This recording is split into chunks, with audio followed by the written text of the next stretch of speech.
আসসালামু আলাইকুম। বিবিসি আন্তর্জাতিক বিশ্ব সংবাদে আপনাকে স্বাগত। শুরুতে সংবাদ শিরোনাম, পরে বিস্তারিত। বাংলাদেশের সর্বশেষ গুরুত্বপূর্ণ আপডেট সংবাদে আপনাকে স্বাগত। শুরুতেই সংবাদ শিরোনাম, পরে বিস্তারিত।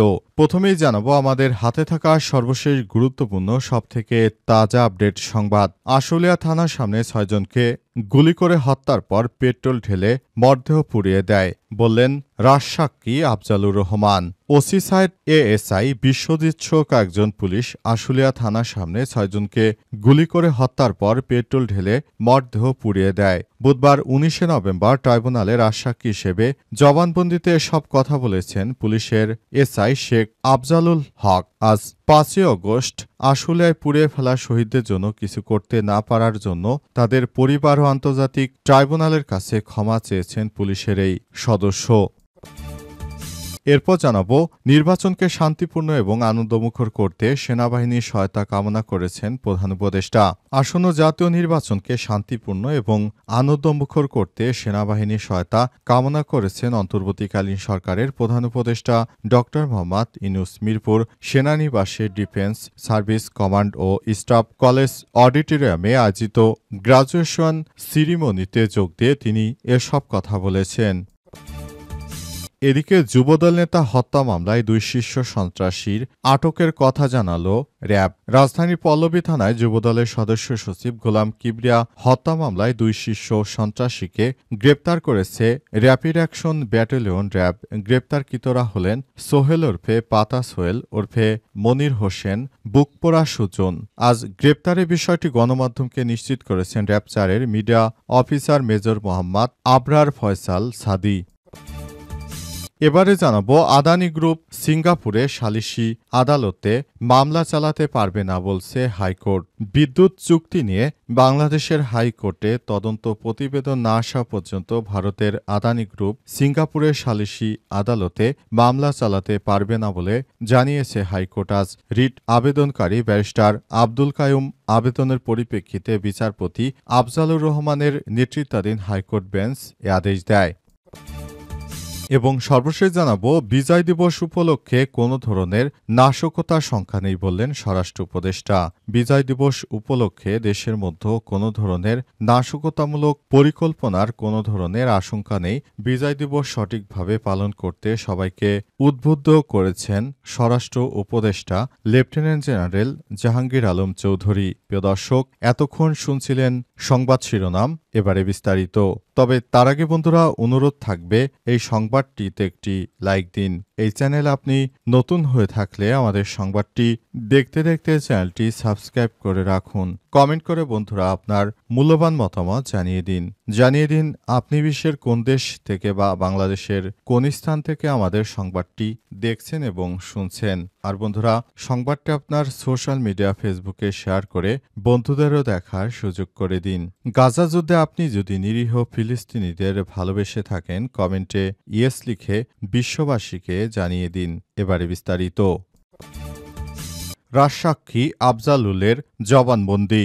আশুলিয়া থানার সামনে ৬ জনকে গুলি করে হত্যার পর পেট্রোল ঢেলে মরদেহ পুড়িয়ে দেওয়া হয়। ওসি সাইদ এএসআই বিশ্বজিৎ সহ কয়েকজন পুলিশ আশুলিয়া থানার সামনে ৬ জনকে গুলি করে হত্যার পর পেট্রোল ঢেলে মরদেহ পুড়িয়ে দেয়। বুধবার ১৯ নভেম্বর ট্রাইব্যুনালে রাজসাক্ষী হিসেবে জবানবন্দিতে এসব কথা বলেন পুলিশের এসআই শেখ আফজালুল হক। এ সময় জুলাই গণঅভ্যুত্থানে ২৪-এর ৫ই আগস্ট আশুলিয়ায় পুড়িয়ে ফেলা শহীদদের জন্য কিছু করতে না পারায় তাদের পরিবার সহ আন্তর্জাতিক অপরাধ ট্রাইব্যুনালের কাছে ক্ষমা চেয়েছেন তিনি।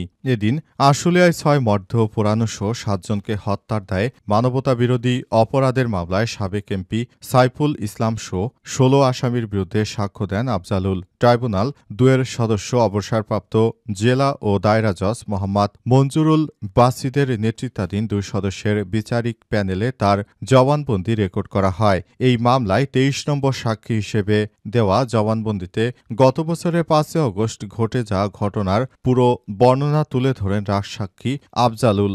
যদিও মরদেহ পোড়ানোর সময় তিনি ছিলেন না, তবে ১৫ আগস্ট নিজের ইস্যু করা অস্ত্র জমা দিতে সে জানতে পারেন লাশ পুড়িয়ে দেওয়ার কথা। আশুলিয়া থানার তৎকালীন ওসি সাইদ ও এসআই বিশ্বজিৎ মিলে ৬টি মর্ধ পেট্রোল ঢেলে পুড়িয়ে দেন বলে জানান তিনি। অবশেষে তিনি ট্রাইব্যুনালের কাছে ক্ষমা চান। চলতি বছরের ২১ আগস্ট এই মামলায় ১৬ আসামির বিরুদ্ধে আনুষ্ঠানিক অভিযোগ গঠন করে বিচার শুরুর আদেশ দেন ট্রাইব্যুনাল ২। ওই সময় উপস্থিত ৮ আসামি ৭ জনই নিজেদের নির্দোষ দাবি করেছেন। তবে দোষ স্বীকার করে এসআই শেখ আফজালুল হক একই সঙ্গে রাজসাক্ষী হতে চেয়ে মামলার ব্যাপারে যা জানেন সব আদালতের কাছে বলতে চান। পরে তার দোষ স্বীকারের অংশটুকু রেকর্ড করা হয়। একই সঙ্গে লিখিত আবেদনের পরিপ্রেক্ষিতে রাজসাক্ষী হওয়ার অনুমতি পেয়েছেন তিনি। হাসিনার বিরুদ্ধে যেমন চৌধুরী আব্দুল মামুন সাক্ষ্য দিয়েছেন, তেমনি পুলিশ সদস্যদের বিরুদ্ধে এই পুলিশ সদস্য সাক্ষ্য দিয়েছেন। নির্বাচনকে শান্তিপূর্ণ এবং আনন্দমুখর করতে সেনাবাহিনীর সহায়তা কামনা প্রধান উপদেষ্টার। অন্তর্বর্তীকালীন সরকারের প্রধান উপদেষ্টার ড মোহাম্মদ ইউনূসের সরকার জানিয়েছেন, এবারের নির্বাচনটা হবে ইতিহাসের সবথেকে শান্তিপূর্ণ সুষ্ঠু নির্বাচন করার জন্য ইতিমধ্যেই সব ধরনের প্রস্তুতি গ্রহণ করা হয়েছে। নির্বাচনকে সামনে রেখে যেন দেশের মধ্যে কোনো অরাজক পরিস্থিতি তৈরি না হতে পারে জন্য অন্তর্বর্তীকালীন সরকারের প্রধান উপদেষ্টা প্রফেসর ড মোহাম্মদ ইউনূসের সরকার সেভাবেই কাজ করছেন। তিনি ইতিমধ্যেই সমস্ত দায়িত্বশীল ব্যক্তিদের যার যার জায়গা থেকে সর্বোচ্চ সতর্ক থাকার জন্য আহ্বান জানিয়েছেন। অন্তর্বর্তীকালীন সরকারের প্রধান উপদেষ্টা প্রফেসর ড মোহাম্মদ ইউনূসের সরকার এবারের নির্বাচনটা সুষ্ঠু সুন্দর করার জন্য তিনি ইতিহাস সৃষ্টি করতে চলেছেন। তাই তিনি নির্বাচনটা যেন ইতিহাসে সবথেকে ভালো সুষ্ঠু সুন্দর নির্বাচন হয় সেজন্য তিনি ইতিমধ্যেই এই ব্যবস্থা গ্রহণ করেছেন, যাতে করে এবারের নির্বাচনটা ইতিহাসে সবথেকে ভালো মানের নির্বাচন হয় সেই ব্যবস্থা নিতে চেয়েছেন। এজন্য সরকার কাজ করছে। অন্তর্বর্তীকালীন সরকারের প্রধান উপদেষ্টা ড মোহাম্মদ ইউনূসের সরকার সবগুলো বিষয়াদি নিয়ে তিনি ইতিমধ্যেই কাজ শুরু করেছেন। তিনি সেনাবাহিনীকে আহ্বান জানিয়েছেন তারা যেন আগামী নির্বাচনে সরকারকে সব রকমের সহযোগিতা করে, যাতে করে এবারের নির্বাচনটি ইতিহাস সৃষ্টি করতে পারে দেশের মধ্যে। দেশের প্রতিটি মানুষ ১৭ বছরের পর ভোট দেওয়ার জন্য মুখিয়ে আছে, তাই সবার প্রতি দায়িত্বশীল আচরণ করতে সরকারের আহ্বান। যুবদল নেতা হত্যা মামলায় ২ শীর্ষ সন্ত্রাসী গ্রেপ্তার।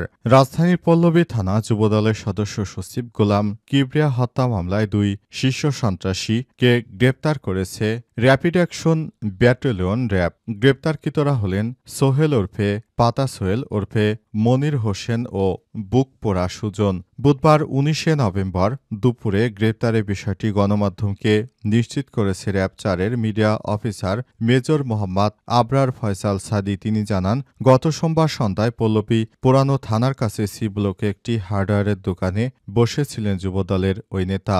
সেখানে গিয়ে এই দুষ্কৃতকারীরা হামলা চালিয়ে যুবদলের ওই নেতাকে হত্যা করে। এই ঘটনা ঘটার পর পুরো দেশের মধ্যে নানারকম সমস্যা বিশৃঙ্খল পরিস্থিতি তারা ছড়িয়ে দেওয়ার চেষ্টা করে। এরপরই তাদেরকে আটক করেছে আইনশৃঙ্খলা রক্ষাকারী বাহিনীর সদস্যরা। এসব দুষ্কৃতকারীরা দেশের অভ্যন্তরে বসে বিভিন্ন সময় সাধারণ মানুষকে হত্যা করছে। এর আগে চট্টগ্রামে বিএনপি নেতার এক গণসমাবেশে বিএনপির এমপি পদপ্রার্থী ব্যক্তির ডান পাশে এক শীর্ষ সন্ত্রাসীকে অপর গ্রুপের লোকজন গুলি করে হত্যা করে। এই ঘটনার পর থেকেই সম্পূর্ণ জামাতের উপর দোষ চাপিয়ে দিতে চেয়েছিল বিএনপি, কিন্তু শেষ পর্যন্ত জামাতের প্রতি আর দোষ চাপাতে পারেনি বিএনপির নেতৃত্ববৃন্দরা। তাদের কাছে জিজ্ঞাসা করা হলে আপনাদের গণসংযোগে এই শীর্ষ সন্ত্রাসী কোর্ট থেকে আসলো, তখন তারা এ ব্যাপারে কোনো কথা বলতে পারেনি। অবশেষে জানা যায় ওই শীর্ষ সন্ত্রাসী মূলত এই হত্যাকাণ্ডের ঘটনা ঘটিয়েছে। এর সঙ্গে বাংলাদেশ জামাত ইসলামের কোনো সম্পৃক্ততা পাওয়া যায়নি। শুধু বাংলাদেশ জামাত ইসলামের নামে এই ধরনের মিথ্যা প্রোপাগান্ডা ছড়াচ্ছে বিএনপির নেতৃত্ববৃন্দরা, কিন্তু প্রকৃতপক্ষে একটি আদর্শিক রাজনৈতিক দল বাংলাদেশ জামাত ইসলাম। আদানি গ্রুপ সিঙ্গাপুরে সালিসি আদালতে মামলা চালাতে পারবে না বলছে হাইকোর্ট। বিদ্যুৎ চুক্তি নিয়ে বাংলাদেশের হাইকোর্টের তদন্ত প্রতিবেদন না আসা পর্যন্ত ভারতের আদানি গ্রুপ সিঙ্গাপুরে সালিসি আদালতে মামলা চালাতে পারবে না বলে জানিয়েছে হাইকোর্ট। বুধবার ১৯ নভেম্বর রিট আবেদনকারী ব্যারিস্টার আব্দুল কায়েমের আবেদনের পরিপ্রেক্ষিতে বিচারপতি বজলুর রহমানের নেতৃত্বাধীন হাইকোর্ট বেঞ্চ আদেশ দিয়েছে। একটি রিট আবেদনের পরিপ্রেক্ষিতে হাইকোর্ট সরকারকে আদানি গ্রুপের সঙ্গে চুক্তিতে কোনো দুর্নীতি হয়েছে কিনা তা খুঁজে বের করতে সংশ্লিষ্ট সংস্থাকে নিয়ে তদন্ত করতে এবং ৩ মাসের মধ্যে আদালতে প্রতিবেদন জমা দিতে বলা হয় ১৯ নভেম্বর। তখন সরকার সংশ্লিষ্ট কর্তৃপক্ষের এই সময়ের মধ্যে চুক্তি সম্পাদনের প্রক্রিয়া সংক্রান্ত নথি দাখিল করতেও বলা হয়েছে। হাইকোর্টের আদানি গ্রুপের সঙ্গে চুক্তি করা কেন অবৈধ ঘোষণা করা হবে না তা জানতে চেয়ে একটি রুলও জারি করেছে হাইকোর্ট। এরপর থেকে এই বিষয়টি সামনে আসে। সরকার এখন চাইলে সেটি আর করতে পারবে না। তাই আদানি গ্রুপ এবং বাংলাদেশ সরকার যে সালিসি আদালতে সিঙ্গাপুরে যার যে বিষয়টি তারা বলেছিল আদতে তারা এটা এখন আর করতে পারবে না, কারণ এই বিষয়টি নিয়ে ইতিমধ্যেই সমস্যা তৈরি হয়েছে। সুতরাং এখন আর এই ধরনের কর্মকাণ্ড করতে পারবে না। তাই এই বিষয়গুলো খুবই ঝুঁকিপূর্ণ একটি ব্যাপার হয়ে দাঁড়িয়েছে। এখন থেকে সরকার চাইলে আর এগুলো করতে পারবে না। ইতিমধ্যে এসব বিষয় দেখা যাচ্ছে।